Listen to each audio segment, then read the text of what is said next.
আসসালামু আলাইকুম। সকলেই জানেন ইরানের যুদ্ধ প্রথমে হয়েছিল ইরানের সাথে, তাই তেল বন্ধ হয়ে গেছে। সকলেই ভিডিওটা একটু দেখবেন আর শেয়ার করবেন। তেলের পেট্রোল পাম্পে পিপ গিলেন নিয়ে রেডি মানুষজন, যে তেল পাবো না, তেলের দাম হাই রেট হয়ে যাবে। তার জন্য ভিডিওটা সকলেই দেখুন। চাপড়াই এই পাম্পে ভিডিও এটা। রাজ্য দেশে যুদ্ধ আর সেই জন্যই তেল মজুদ আছে 25 দিনের। সরকারের এমন বার্তা শোনার পরে শুরু হলো তেলের হাহাকার। যদি আর তেল না পাওয়া যায়, যদি দাম বেড়ে যায় ডিজেল, তাই আগাম থেকে শুরু হয়েছে তেল কেনার তৎপরতা। আশঙ্কা আতঙ্কে শুরু হয়েছে আতঙ্ক এবং সংকট। তাহলে কি শুরু হতে চলেছে খনিজ তেলের কালোবাজারি? এই নিয়ে আতঙ্কে আম জনতা। নদিয়া জেলার ভারত বাংলাদেশ সীমান্তবর্তী চাপড়ার একাধিক খনিজ তেলের পাম্পগুলিতে গত রাত্রি থেকে শুরু হয়েছে ডিজেল কেনার হিড়িক। যার কাছে যেমন টাকা রয়েছে মজুদদারি শুরু করেছে ডিজেল নিয়ে। স্বাভাবিকভাবেই হঠাৎ করে চাহিদা তৈরি হয়ে যাওয়ার কারণে ডিজেল শূন্য হয়ে পড়েছে পাম্পগুলি। শুরু হয়েছে ডিজেল মজুদদারি।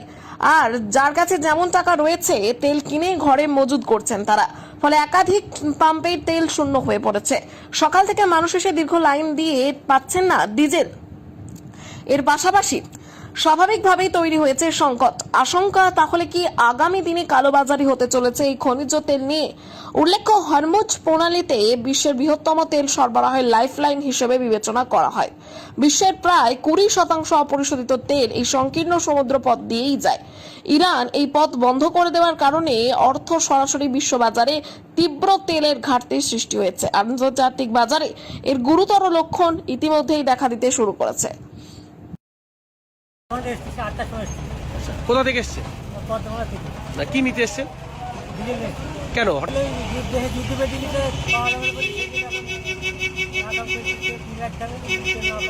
তেল ঘরে মজুত করে রাখছেন? কবে গা চাষ আছে? কতক্ষণ ধরে লাইন আছেন? এখন তেল পাননি?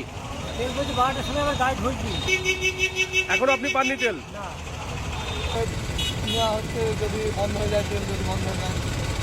কোথা থেকে আসছেন আপনি? দানাবন্ধ পেলেন না? কি নাম আপনার? বলছে বাইরে কন্টি এখন তেল যদি চোদ্দ লেগেই থাকে, তাহলে কিছুদিন হয়তো শর্ট করতে, নিজের ধান লাগানো আছে 2-5 বিঘে, কাজ তো করতে হবে, সেই জন্য তেল কারবার করার জন্য নিজের। কতগুলো পেট্রোল পাম্প ঘুরে এসছেন? এই দুটোই আমাদের সামনে এখন যেটা। একটা পেয়েছেন তেল? এখনো পাননি? কতক্ষণ ধরে লাইনে দাঁড়িয়ে আছেন? 1 ঘন্টা। কারণ ওই যুদ্ধের জন্য, যুদ্ধ হয়েছে, তেল পাওয়া যাবে না বলে, সেই জন্য তেল দিতে এসেছি। আপনি কি করেন? চাষই করি। কত বিঘা জমি ধান আছে? আমার 5 বিঘে। কখন থেকে লাইনে দাঁড়িয়ে আছেন? লাইনে তা 2 ঘন্টা। তেল পাচ্ছেন না? না, আপনি প্রচুর ভিড়। প্রচুর ভিড়। প্রথমে দিইনি, তেল আসলো তারপরে তেল দেওয়া শুরু করলো। হঠাৎ আপনার পেট্রোল পাম্পে এত লাইন কেন? ওই যে তেল আসেনি বলে তেল দিচ্ছিল না, আর ওই যুদ্ধের জন্য তেল আসবে না, এই সবাই ওই জন্য এসছে। সেই জন্য কি আগের তেল মজুত করে রাখছেন ঘরে? হ্যাঁ হ্যাঁ। কি নাম আপনার?